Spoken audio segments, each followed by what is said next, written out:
Welcome to the latest edition of Tom and Terry, and it's a very special Tom and Terry because it's not just me and Tom, but Tom is here. How are we doing today, Tom?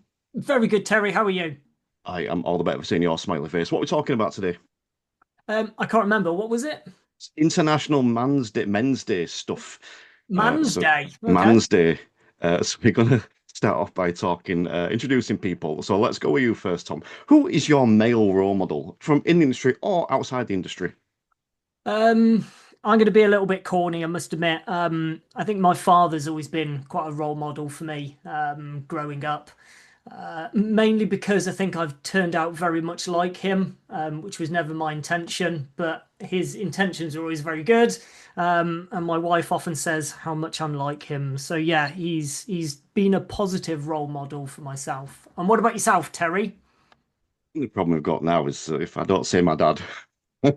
It doesn't feel right. So obviously, whatever, Dad. Um, He-Man was my original role model, but it's probably not the best one to go with. But I'm going to mention a couple because there's a chap called Robin Bates who used to be sort of massively in the coaching world and that kind of stuff, and he's just someone I admired and respected a lot. He just had this wonderful attitude towards life and dealing with stuff and managing with stuff. And he's someone that helped me an awful lot a few years ago when my life crumbled. So he's someone that I often think, what would Robin do? When I come to us, what would Robin do? And that's how I'll get through situations. But I'm also going to be a little bit corny. And I will say there's a bit of role models on everyone on here. I can take a bit from everyone on here as well. I'm not going to list them all now and blow their heads too big. But I would say that each person on this Zoom has helped me in their own little way as well. So yeah. So let's take a moment to introduce these guys. Let's come to the first person on my screen, Mr. Lochrie, the Scottish Han Solo.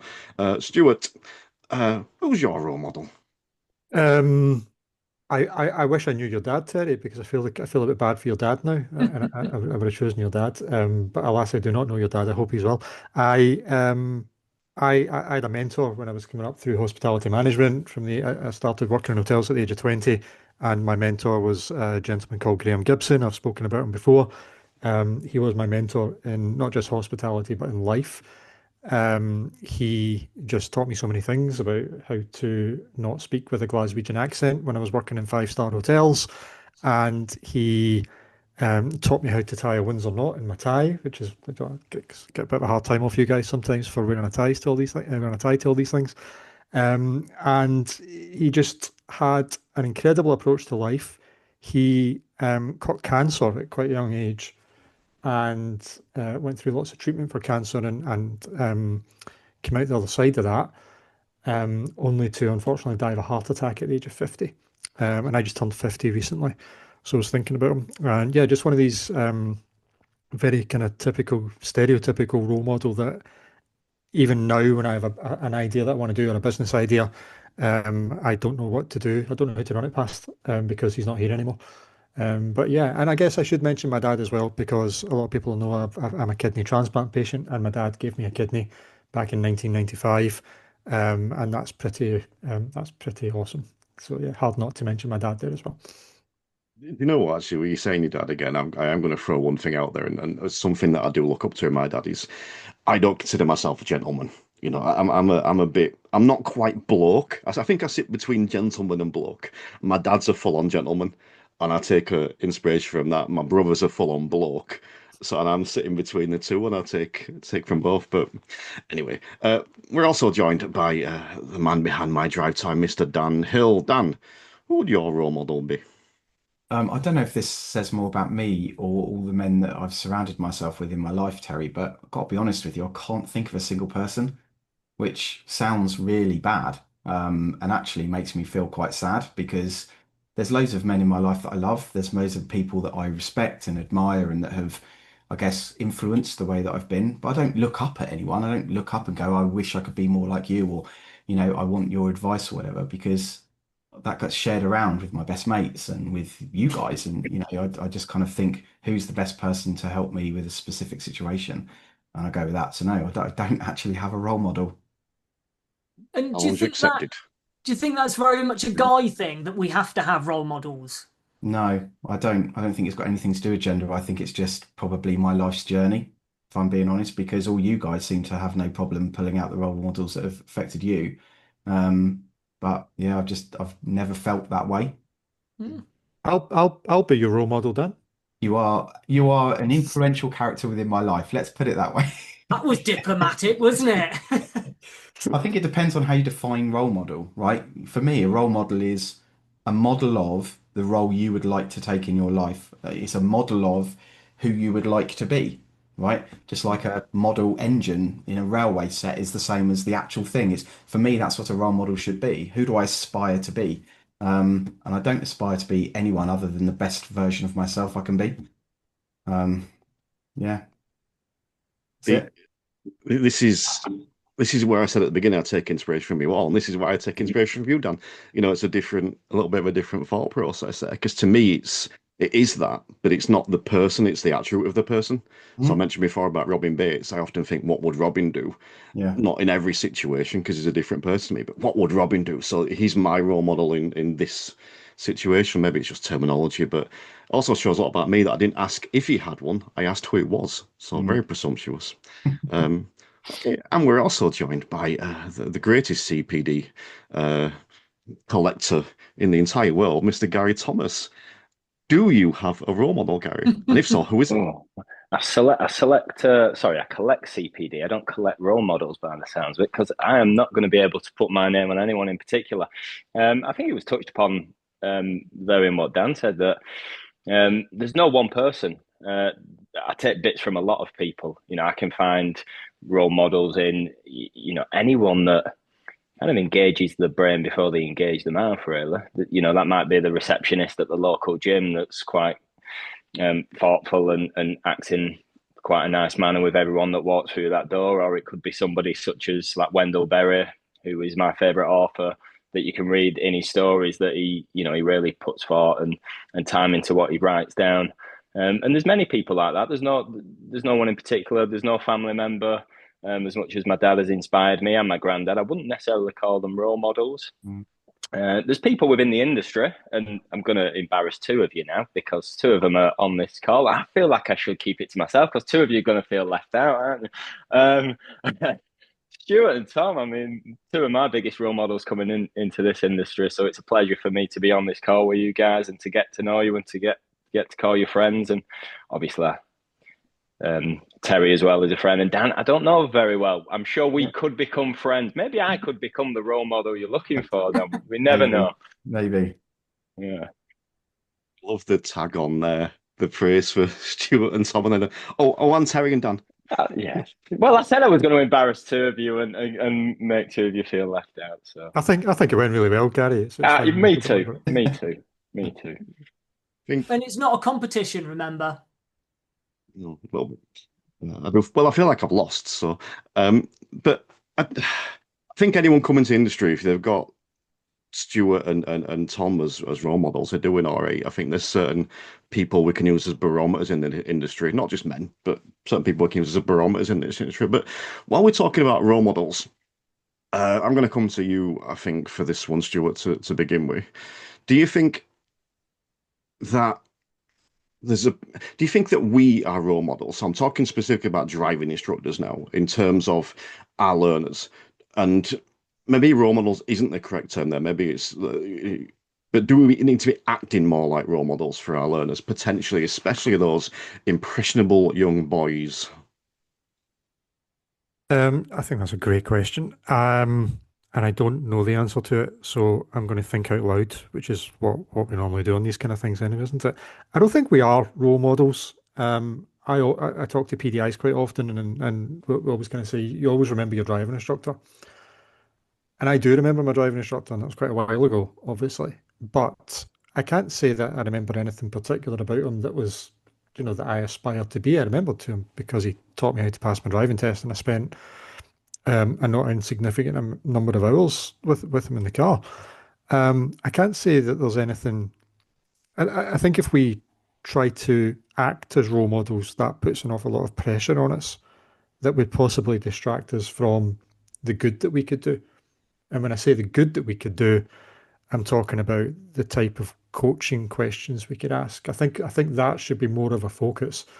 Our role as coaches and developing the way that people think. I think if we do that, we might end up being remembered by our learners, but that shouldn't be a goal. That shouldn't be our focus. I think just as a tag on to that, to let the other guys have a chat, we do need to always have an appreciation of the fact that in terms of behaviour, they're modelling their parents, who they've spent far more time watching drive in a car with than they do with us.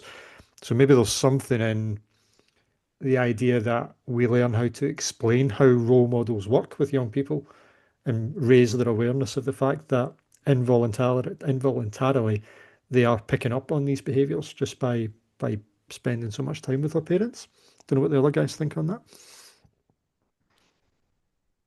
I'm going to ask you a follow-up question, actually, because would you say that by being the best coach we can be in that scenario, we are effectively being a good role model? You know, if we think of the car that overtakes us, and you think of an instructor that might just start slagging off that driver, and they shouldn't be doing that, or the instructor that gets annoyed and aggressive in those situations, but we're being calm and collected and manage a situation, look after our learner, and then use that as an example, a good coaching situation.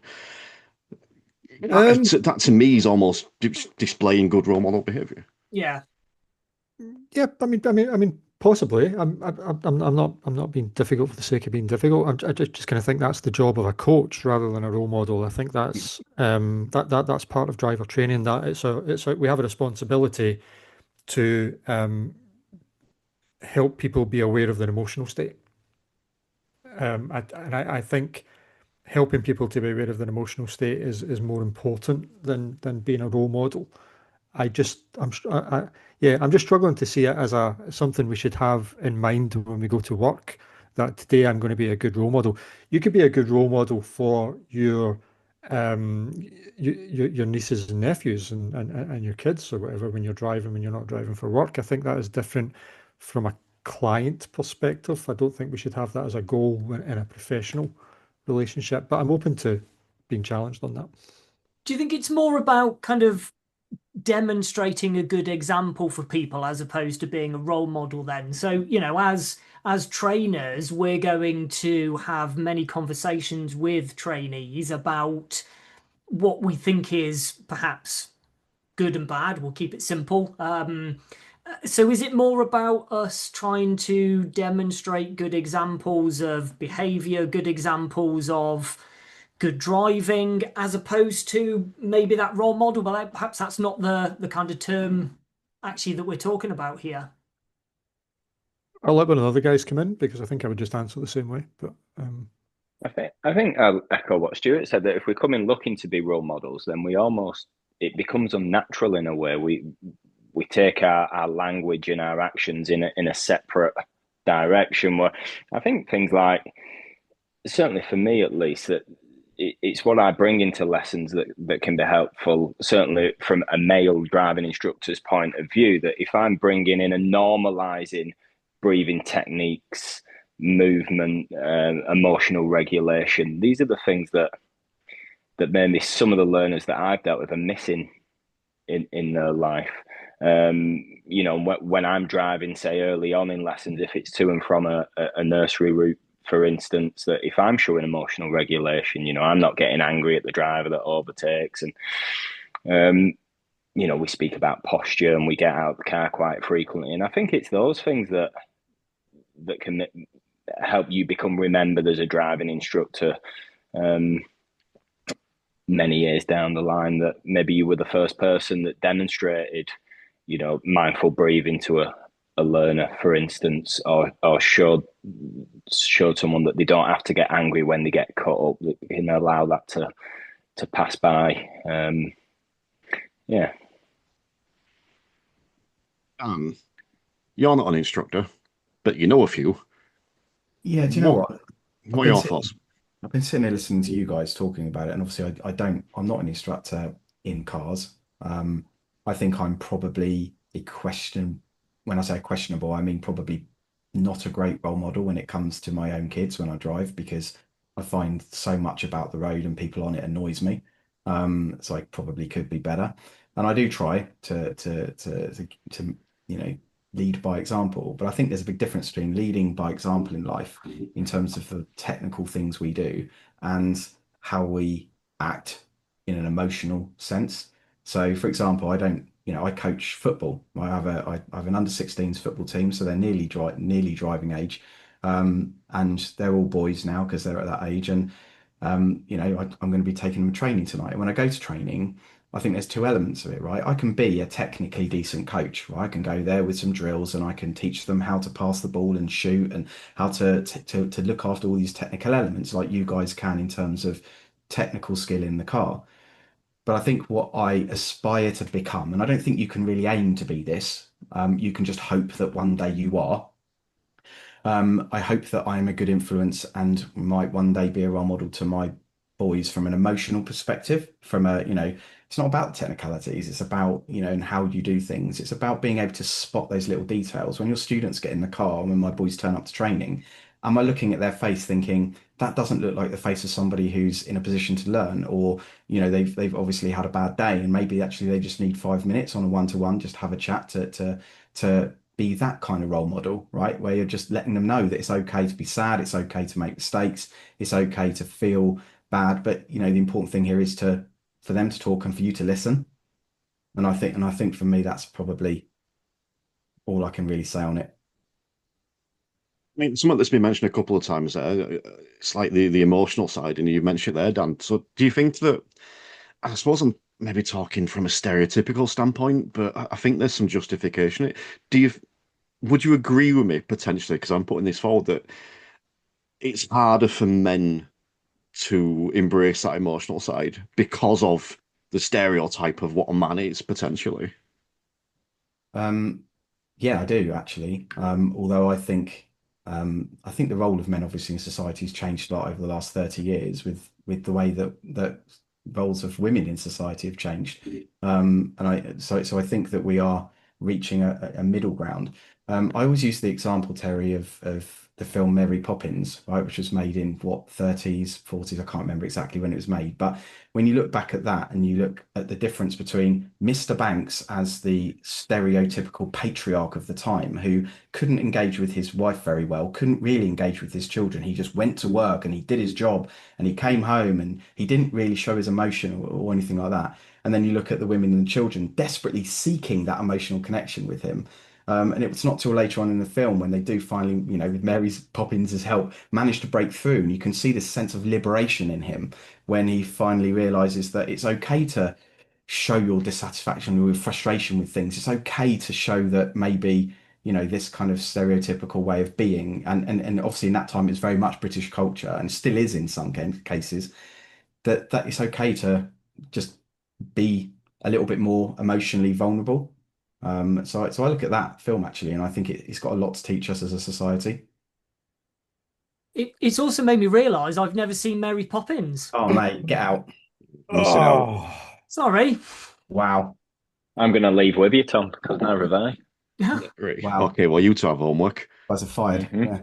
But I've got to say, out of all the films you anticipate being referenced on this, you know, man's episode, it Yeah. wasn't Mary Poppins, but that's an excellent example. But Tom, Well, hopefully that shows how times are changing, there you and go.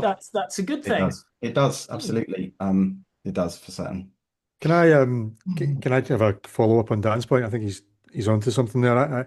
I think we have there are some real societal issues about the role of men um, across the world.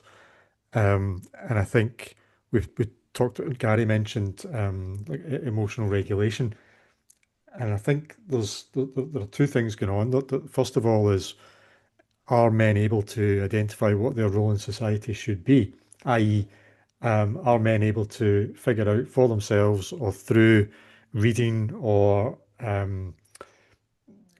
engaging with groups and group norms in a different way to realise what is acceptable and non-acceptable behaviour? Because quite often they'll just mimic the behaviour of lads in the group that they're in and family and all that kind of stuff, versus the actual physical ability that Gary was talking about in terms of who's teaching young men these skills about how to be aware of their own emotional states. Dan's talking about it at football and doing that stuff with your under 16s. Um, I'm not sure how much of it goes on at school. I'll find that out in a few years when my daughter gets into high school. But we actually have an ideal opportunity to kind of bring some of these things in about emotional regulation. We shouldn't assume that it's a given that all teenagers, young men, teenagers going into like manhood are going to be capable of that. I think it's not a natural thing because people's backgrounds and surroundings are so different. Tom, do you think this is almost our role and potentially our responsibility? And I'm talking specifically about the people on this call now. We're all on the committee of the NJC. You know, we're all. I always struggle with these words, so forgive me. A bit more prominent in the industry for one reason or another. So because of that, does some of that responsibility fall on our shoulders to display that publicly to other, not just male, but I suppose predominantly male driving instructors? I think it's definitely, sorry, Tom, just because it talks on to my previous point.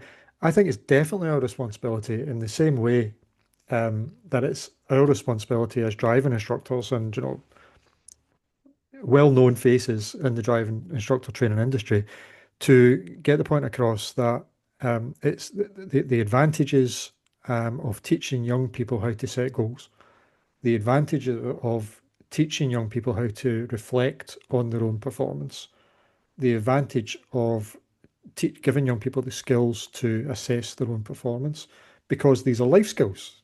I've said this many times before.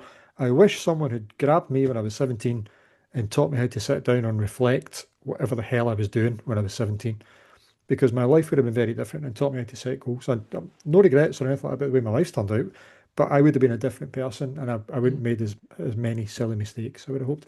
And I think emotional regulation is part of that, that we can go on and learn how to do as driving instructors. Gary's doing it. Gary's walking the walk here. And I think we have a responsibility to do that. Yes. Can I ask a question on that, Stuart, before Yeah. we move on? If you mentioned you'd wish someone had taught you emotional regulation, sat you down, taught you how to reflect, sorry, do you feel that would have made a difference if it was a male role model as opposed to a female that had done that? I don't think it would have made a difference. No, I think. No, I don't think it would. But in my family, there were lots of strong female characters, so it wasn't a male dominated family that I grew up in. I would have said so. I don't think it would have any difference at all. Are you asking from a male female driving instructor angle? Is that what you're thinking? But yeah, possibly. I mean, the only reason I asked is that I noticed, and I'll use Kevin Tracy Field's cards. They brought out a box of cards recently. I don't know the name actually off the top of my head. And I've been using them, and I've been using them a lot, coincidentally, I guess, with young male learners, and the impact that seems to have on them when I pull out these cards. The impact is greater, or they tell me, than it would be if it was a female driving instructor, because they almost expect it from a female driving instructor. Yeah. Whereas from a male driving instructor, I feel that it's not so much about, and I touched upon it earlier actually during the intro, that it's more about kind of just get driving, just man up is the phrase that gets used frequently. Just put that, just ignore them, just ignore that, just ignore the driver behind, or the feeling, or the emotion that you're currently feeling. Whereas if I pull out these cards and we talk about breathing techniques or nerves and how they impact you, it's almost like a shock to them that they'd never expect that to come from a male driving instructor. Same with San Harper. I did San Harper's course, and I've got a male student on test tomorrow, and we were doing breathing techniques, and this guy is, no disrespect, he's from like what you would consider, like, we all have them in areas like a rough estate, and it's just never been part of his life. And if I'd said to him like 12 weeks ago that we'd be sat the day before his driving test together doing breathing techniques outside of his flat, it just would never have crossed his mind. And I feel personally, and like I said, what he's told me, that because I am a kind of male driving instructor, that he's been able to engage in that a little bit more, and he's become a little freer with that because it's, oh, well, if he can do it, then why can't I? It's normalizing it in a way, I think. I was going to say, is that from what you said there, Garry, and I think this links onto yours, Terry, is the expectation that that's going to come from any driving instructor, or its expectations from maybe a female instructor and not a male instructor? Because I never would have imagined that my driving instructor, or 25 years ago, any driving instructor would have said to me, how did you feel about that? What are your thoughts? What are your feelings? Or why don't we do some breathing exercises to see whether this works? That just never, for me, never would have happened. So is it that the whole of the industry can change because we should be doing more of that? Or is it just the expectation, I'm expecting it from, or I'm not expecting it from Garry? I'd say the word that whether they're expecting it from a driving instructor full stop is probably worth exploring. But I feel like the conversations that I've had is that it's more expected, potentially more expected from a female driving instructor, or less expected from a male driving instructor. I don't know which kind of angle you want to look at it. It just definitely wouldn't. It's not definitely not something they're expecting. And I feel that because I am a male driving instructor, that they're more comfortable engaging with it. And again, that's anecdotal. It's just my experiences. Whether others find it the same, I couldn't say. Terry, for you, do you think if we are doing this more as an industry, whether it's a male instructor or female instructor, if we're encouraging learners to think more about their emotions, do you think that's going to have a positive effect later on for the younger generation? Are they going to be less like perhaps our generation, which is a bit lads? Because we are talking more about emotions. We are talking about understanding ourselves a little bit more. So, this is where I get to use my crude rudimentary road safety scale again of 0 to 10, 0 being atrocious, 10 being perfect. We get someone with that attitude that's a 2 out of 10. We're not going to move them to a 10, but we can move them to a 4. So we can edge people along. And then if that person that's a 4 might move someone, from a 4 to a 6 and so on and so forth. But I do want to touch back on that point, because I think back to when I was a young adult. If I'd have been given those, emotional coping techniques, shall we say, by a woman, it would have a more profound effect by a man, because it's that thing where if I can see a man doing that, well, that's me. It's okay for me to do that. Whereas, and this is the stereotype, I'm not saying this is accurate, but if I see a woman doing that, well, I can't do that because that's a girl thing. The men thing, I think someone said it before, it's that phrase, man up. The men, you've got to man up. And I do think there is a balance there. I do think it is possible to go too far one way or too far the other way. And I think it's getting that balance right. It's difficult, and we're all going to go too far one way or the other sometime. But I think that man up thing, I think, is something maybe it's worth just digging into a little bit more. I want to come to you, Dan. Man up. What does that phrase mean to you? It means I fluffed my lines a minute ago, and now I can engage brain. I think the thing is, right, if you look back till the dawn of time, right, society has always pigeonholed men as being the gender of action, right? So, you're using this example of just getting in the car and it being about driving. Don't talk about how you're feeling that day. It's just about, the action of driving, because that's a very manly thing to do. Whereas for females, it's always been about community and about emotional awareness, right? Man goes out hunting, woman stays home looking after kids. And that's just kind of what we're trying to now unravel. We're trying to unravel tens of thousands of years of evolution, or not necessarily unravel it, but just enhance it, just to evolve it. So I definitely think if you look at a driving instructor who's maybe now in their 70s, a male driving instructor who's in their 70s, who became an instructor in the 80s and 90s, the way they go about doing this will be vastly different to the Garrys and the Toms and the Terrys of this world, right? You notice that I'm not including me and you in that, Stuart, because we're but that old. but it's great to see, right? What Gary's doing in that example is providing a safe environment, right, for this young lad who's probably used to being around the estate, being lads, lads, lads, and all that kind of stuff, to get into a microcosm of an environment, right, where he's with a fellow male who's demonstrating to him that it's okay to be vulnerable, to be emotional, and to be aware of your being, right? When he probably gets home and sees his dad, and his dad's like, not that way. So I think it's incumbent upon those who are able to do it to provide that safe environment, because he's providing a higher mental and emotional level, right, than we've had previously. But I also don't know whether it's a gender thing, because I think actually if you took all driving instructors across this industry and you lined them up, there will be an equal number of Garys and male Garys and an equal number of female Garys who are able to do that, who are able to, like I say, going back to coaching, the amount of coaches I see on the sideline living vicariously through their kids like they're playing Football Manager, but in real life, it shocks me. The way they treat these boys, the way they talk to them, and the examples they give when they slag off the referee in front of their team. And I've nearly come to blows with guys just to say, look, mate, calm down. What kind of model, what kind of example are you setting for these boys? And sadly, I think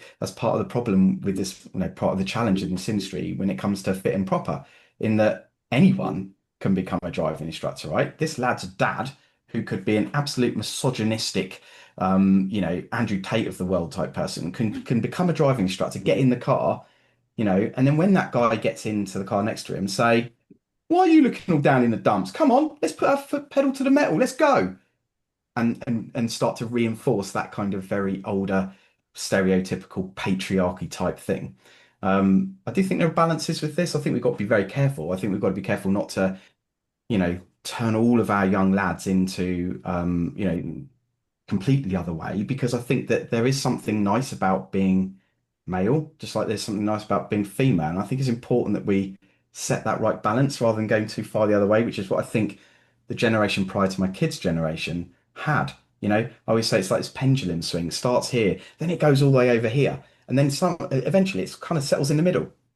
And I think that, we've seen that sort of play out a little bit. And I've got to be very careful about the words I use, like, woke society and stuff like that, where you sit on that spectrum of belief in it or not. I think that's it's a difficult one. So we could talk about this for the next 4 hours. I'll stop talking now so somebody else can have a go.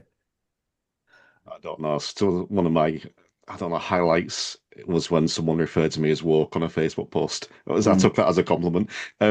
Tom, Stuart touched on it before a little bit about the where men sit in society and how potentially we don't always know where we fit now. And I kind of alluded to an example previously about my dad being this gentleman and my brother being a bloke. My brother's 15 years older than me.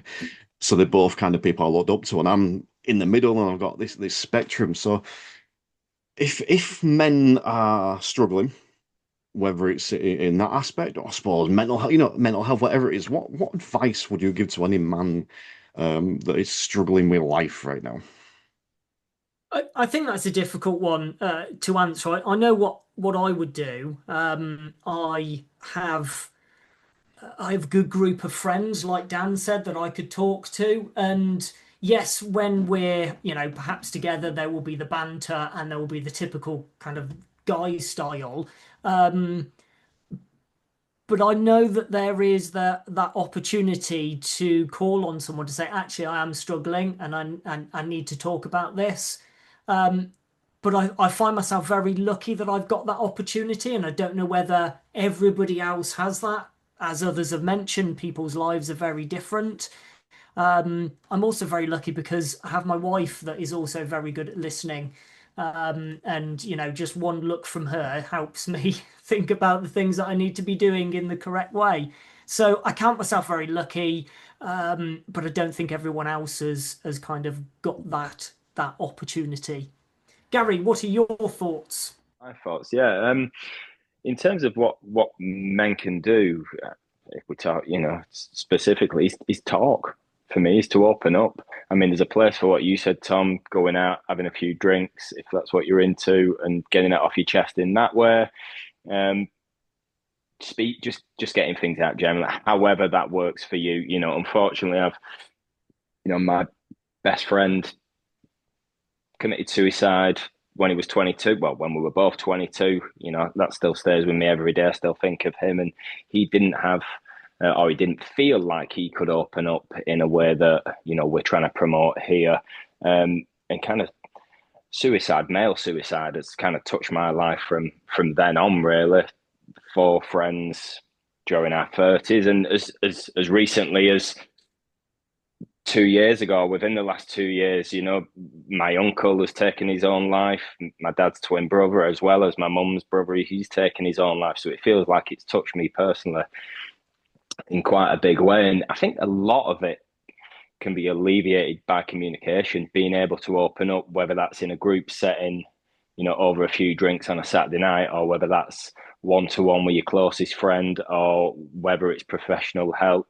You know, if you're going through difficult times, having someone or a group of people to talk to definitely is going to be helpful. But then there's other, you know, Terry speaks a lot about it in his podcast, you know, the kind of pillars of good health, you know, sleep, diet, hydration, movement, all these things help with your mental health. They're all choices, you know, what you put in your body, what you eat, what you drink. You know, it's choices. I think choices are helped by, first and foremost, good rest. So getting good sleep, making the right decisions on a day-to-day basis, and having people to open up to. Definitely, you know, important for everybody, and especially, I think, for men who can get burdened with the man up phrase. You know, it's something we need to normalise, isn't it? I think in society, but as an industry as well. This industry can be quite lonely and isolating for a lot of people. Having people to talk to, such as you guys, and you know, it's huge. I mean, you obviously, I appreciate you sharing that, Gary, actually, but I want to ask you just a follow-up question, if I may, from a slightly different perspective, because you spoke about what men can do there, but what did you do? Because you sounds like you've dealt with a lot there. How I, did you cope? I struggled for a long time, certainly through my early 20s, and coming into my 30s. I had friends, I had a lot of close friends, and we could speak, but it was done in that stereotypical way. You know, it was just put it to one side, forget about it. These things happen. Let's go and get drunk.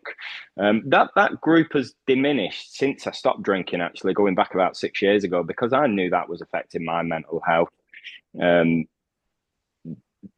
Alcohol and waking up with hangovers and such. So since I stopped drinking, that friend group has diminished. But yeah, I've got people around me that I can talk to, and that's definitely helpful. And then those things that I touched upon, sleep has been a huge thing for me in the past 6 to 8 months. I've tried to, you know, I was surviving on 5 hours before then. The last kind of 8 to 12 months, I've upped my sleep to, you know, somewhere closer to 8 hours, which has helped. Working out, going to the gym, walking, having a dog, just having a dog, isn't it? Yeah, we could just narrow it down to having a dog, pretty much. You know, I've got a good family. I've got my mum. You know, I've got a big family, and I get on with all my family. So my mum's over presently from Germany, so I can always talk to her. My dad's local. We have a good open relationship. So yeah, it all comes down to talking and petting dogs, basically. I think that's probably only fair that we go to the cat lover in the group now then. So Stewart. Yeah, do you know, guys, I listening to what Tom was saying and then Gary there. I would love to be able to sit here and say, if something's wrong, you should go and talk to someone. But I kind of feel a little bit hypocritical in saying that, because that's not what I'm not good at that. I think that, you know, talking about a group of friends that you had when you were growing up, and had a group of friends, a very small group of friends coming up through hospitality management. But like Gary was saying, you know, the drinking and the carry on and the banter, that my group diminished, and it's probably gone now, in terms of just different lives go in different directions and values change and all that kind of stuff. So if I'm struggling with something, I'm not going to call my mate who was my mate that would go out and drink tequilas with. Do you know that's not going to happen. Um, what I am good at, I think, is self-awareness. I think I get this through coaching. And having had a coach for a couple of times, I'm quite good at reflection and I'm quite good at analysing things in my own life that I'm doing well and being honest with myself when I'm, you know, if I'm being a bit of a clown, it can take a while, but if I'm being a bit of a clown about something, I'm quite good eventually at getting there and realising that it's me that's being the clown about something. Whether that's, you know, an argument with my wife or my daughter or a business thing where I'm being petty. I've got this really annoying thing that I'm a very petty man and when it comes to business sometimes. Just putting that out there, Tom. Oh, I've noticed. And um, and I would absolutely back up what Gary was saying about the impact of your physical health on your mental health is huge, absolutely huge. I've issues with physical health as well as lots of people know, and getting a grip on that side of things is vital. I've never had any problems with my sleep, but you know, reducing the amount that I drink, absolutely key, and eating a hell of a lot better, eating more protein and all that. I know this is not a fitness health and well-being podcast, but getting your diet right and just feeling better when you wake up in the morning is huge. It's huge. It makes everything down here makes everything up here work a little bit better, I think. So yeah, but I'm not going to sit here and say go and talk to people because I struggle with that. It's very, very easy. Nothing against the guys who said that. It's very easy to say go and find somebody to talk to. But that's bloody difficult, I think. For me, that's difficult. Um, Yeah, what would, where do you stand? I stand on the encouraging belief that things today are very different for men in general, but also just general society than they were 30 years ago. In terms of fitness and health, there are gyms everywhere. You know, there's probably more coffee shops now than there are pubs. I think there are far more resources online. Men's health gets talked about regularly. And I don't know what the figures are for male suicide in this country. I know they're bad. Um, but I think that's kind of a barometer by which, you know, if you looked back over 30 years, where you probably may not even be able to get the data, you would hopefully find that things are improving. So, I think it's all very well sitting here feeling very doomy and gloomy about it, but actually I'm very positive about it. When I look at my son and I think, do you know what, I feel far better for you because he surrounds himself with men and women as friends, and you know, and I imagine that the culture that they're growing up in is very different to the culture that we grew up in, even though there are risks with social media and things like that. You know, there isn't the go to the pub with your mates, have bants, say you're struggling, and then get the Mickey ripped out of you for it kind of situation like there was when we were growing up. I agree with Stuart entirely that it's not always easy, and actually, it's very with some of us are very fortunate that we have friend groups and that know us very well. It's also very easy to say behind every strong man there's a stronger woman. But that's okay. That's great if you're the kind of person that's got mates and has got a loving partner or whatever. That's not so great if you're on your own and you're struggling with that kind of stuff. I just went onto Google and I typed in, I'm a man and I'm struggling with my mental health. How can I get help?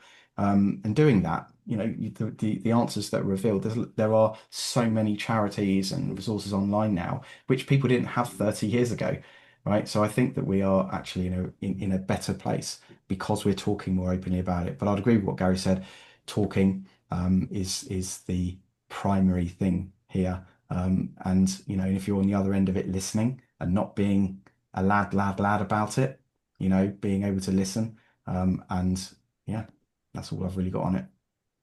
We've had some really good kind of stuff there with health. Terry, I'd like to kind of get your views then. What else can we do to promote this or encourage this sort of better healthy male environment and move away from kind of what it's been previously? I think community. I think that we need to promote community more. It's something that I've been digging into a lot recently, sort of community aspect of life. And when you're part of a community, you manage things a lot better. So I think if we could promote community more, that just embraces that, whether that's the ADINJC or whatever other aspect of community you want to be in, but being involved with that. Because as a couple of you mentioned today, talking isn't always easy. So if you've got a community, there's more options to talk. But even if you're not talking, having that network around you, having that community can just feel like so much, almost like a weight off the shoulders, knowing that you're not the only one. So I think that we need to give options. I think that whether it's the guys on here, as we mentioned before, in a leadership role, actively going out and doing stuff like this, or talking publicly, or owning it and being honest and saying, I asked for help. I'm going to give my example of that in a minute, actually, and showing that that's okay. Like we're almost role modeling it, going back to what we touched on before, and whether it's organisations like the ADINJC, I think we need to display this stuff, not shove it down people's throats. I think that you shout at someone and shout at them and do this, do this, do this, fix yourself, go talk to someone. Well, guess what? They're not going to do. But if you can display it, if you can model it, and if you can show people that there are options there, you know, I Dan made a really good point before about it's great, behind every good woman is a good man, and but not everyone's got a woman, not everyone's got friends, not everyone's got a partner. Forget the woman, not everyone's got a partner, you know. And there was a 3 year period where I lived by myself, and I just discovered so much about myself. This is so cheesy, but it's just like a voyage of self-discovery, and some of it was fun and some of it wasn't. And at times it nearly broke me, but it's just made me so much stronger, and I think that the single biggest thing that I learned, and I learned it very recently, is that it's okay to ask for help. Mm. And I think that's what we need to get across. If you are struggling, it is okay to ask for help. And I'm going to embarrass him. And I spoke to a few people actually, but they're not on it, so I'm not going to name them all. That'll be unfair. But Dan, I reached out to Dan a few months ago, and it was like, Dan, can I talk? I'm struggling. And he's like, yeah. And I think, if I remember rightly, he'd rung me. But I wanted to arrange a time, and he just rang me. I'm like, no, I don't answer the phone. What's this about? But and it was just there. And I think that most people, men, people, whatever, will do the same, will listen. So I think that it's just being honest about that stuff and open and saying, yes, this is what I struggled with. This is what I did. So that people can see the different.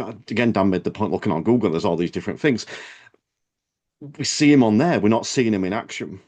But if we can see so and so say, I did this, or so and so say, I did this, and we can see other men doing it, and we kind of get to accept that it's okay. So I think that that'll be my thing, putting it out there more, that it's okay, and promoting the community. I think that's that big one. I think if, again, going back to 30 years ago, when some of the instructors who are still teaching would have gone into the industry, it was a wildly different time. I mean, wildly different in terms of the roles of male and female. And I think in probably maybe 100, maybe 200 years from now, actually, the only discernible difference between men and women in terms of the way that society runs will be in our roles at making children. And even then, medical science will probably have nullified that as well. So, I think it's definitely coming together, right, in terms of the way people are. And my hope is that men will realize that actually there isn't this massive divide anymore, and they can reach out and they can talk and they can be very open and honest about it. And actually, that's a strength, not a weakness.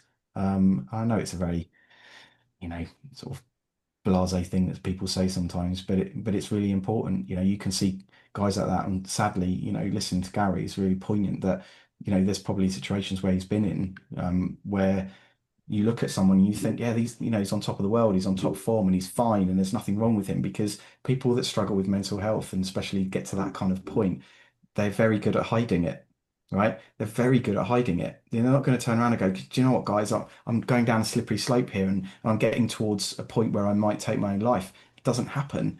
History is littered with people who are like, yeah, great, I'm going to go out and I'm going to really smash this day. And then by the end of the day, they don't see it. And I think it's really important. I think we are all a little bit more aware when we're looking at the people around us, hold on, is there a chink in their armor here? Is there something I can see? Do I need to actually be the one to proactively go to them and say, is everything all right, mate? Should we go to the pub, have a beer or a coffee? I drink tea in the pub, and my mates take the mickey out of me for it, but I don't care. For me, it's each to their own. I think we're getting better at that, but I think it's incumbent upon us all to ask that question, and for instructors as well to maybe move a little bit away from. I might be wrong in this, and you guys might pull me down, but move a little bit away from the role of driving instructor. And I know you're not the counselor of your students, but sometimes just be a bit mindful when they're getting in the car, whether or not they might need a little bit of help beyond it. Dan, I have one follow-up question, if that's all right. Yorkshire tea or Tetley tea? Oh, Tetley, mate, I've got a massive bag of it. Oh, quick, remove him. Sorry. Yeah. Oh, he had the Mary Poppins bonus, so he's all right. Okay. So before I come to you all and ask you for one kind of takeaway from this episode, does anyone have any stories or anything like to add on, anything like to share? Oh, that's a tough one. You don't have to. I can edit this as well. I'll be tidying this up, so. I think what I would like to say is we've kind of had some ups and downs on this episode, and I think it's good to be able to perhaps see some of the positives that there are about being a man, being a guy, because I think we should see the positives in it. I think we should see perhaps if we are setting good examples for the younger generation and we're having that positive effect on people, whether you're male, female, or you identify as anything else, it's looking for the positives, and I think that's an important thing for us to be able to try and see as well, because life can be full of negatives. I'll come in on that, Tom. I always remember Sue McCormack talking on a course once about coaching skills and goal setting and all that kind of stuff, the stuff I mentioned earlier on in reflection. And one of the candidates on the course had mentioned that, he was finding it quite difficult with people from different backgrounds were engaging with the content in different ways. A little bit like Gary was talking about earlier on, stereotypical, working class, council estate, that kind of stuff. And I'm paraphrasing greatly here for the sake of time, but he's basically saying the kids from the private schools get it. The kids from the private schools in the posh areas are absolutely fine setting goals and they're able to reflect and all that kind of stuff. So that's who he was focusing on his assessments for. That's where he was doing that kind of work. And Sue challenged him on that. And Sue said, you're actually missing a great opportunity there, because it's the kids from the council estates. And for the sake of what we're talking about today, it's the young men, possibly, that need exposure to this kind of stuff, rather than the ones who are at private schools and maybe from a less traditional kind of upbringing, I guess. So I think that there are lots of positives to take from that. Even if we're not going to be role models in terms of coaching, I think that's a good way to think about it. Tom, well, you both mentioned the positives of being men. I'm going to make a recommendation now. There's a wonderful book called What About Men by Caitlin Moran. It's actually written by a woman, which makes it even better. But the massive chunk of that is just talking about how awesome men are. And it just listening to I listened to it, didn't read it. It was just so refreshing because there's a lot of negativity about men, and rightly so in a lot of cases. Not dismissing that, but it was just such a wonderful thing, and just talking about the difference. But yeah, What About Mine by Caitlin Moran, highly recommend it. So let's take a moment then. I'm going to go around and ask you all for one key takeaway from this episode, something that you'd like people to bear in mind. I will start so you can all have a chance to think. But I'm just going to mention one thing, which is something I learned the hard way a long time ago, which is thinking about Terry in the future. When I got divorced back in 2022, that was a year of doom. That was when I got sciatica twice and COVID and moved house and got divorced and my dog died and all that stuff went wrong and I moved out and I didn't care about anything. I wasn't suicidal, but I wouldn't have cared if I died. I was kind of like that. And I can remember going back to right at the start, I spent Robin Bates. I can remember talking to him and it asked me all the time, how you doing? I'm like, I'm not good, but at some point I'm gonna care again. So I need to keep going for when I do care. And I'm so pleased I did, because if I'd just given up on stuff, then when I started caring again, I've had a lot further to go back. And what's interesting, this has just literally come to me as we're recording this. I used to have a little phrase, and it was Terry 25. And I was always thinking about 2025. It's like by 2025, I'm going to be back in a good place. And and I am. And I think that it's just kind of clicked. I used to, back in 2022, I used to think Terry 2025. It's on my computer. It's on actually on my screen. Terry 2025. And yeah, it works. It helps. Think of the person in the future. So, Garry, what would you like people to take, or a message you'd like to leave people listening? I think it's perhaps something Dan said earlier about the pendulum swinging one way to the other, and it's about finding that middle ground. Um, Having that stereotypical male influence, we don't need to drag people to the other side of that pendulum if they're not comfortable going there. Make them struggle, of course. Give them something to think about, but just try and land somewhere in the middle between the two. Don't force people into positions that they're not comfortable being in. Be able to signpost when signposting is the best thing to do in that moment. But yeah, find that middle ground. It's probably Stuart, my. sorry, go on. Stuart, what's your takeaway or message you want to leave people? So my takeaway is about seasons, I think. I'm not going to get into any details, but I've been a bit down recently because something I've been kind of working towards for many, many years hasn't worked out. And it's kind of left me in a bit of a place where I'm not really sure what to do next. And it's been a bit kind of depressing and stuff. Not in an overly dramatic kind of way, but it has caused me to kind of be a little bit depressed and a little bit down. And I remember my mentor, who I talked about earlier in the recording, talking about life as seasons and the fact that I am not the same person I was when I was 20. I'm not the same person I was when I was 30. I'm not even the same person I was when I was 40. And when things change in your life, um, it's not as trite as, it happens for a reason and all that kind of stuff. I'm not sure I believe in that. I think things just happen.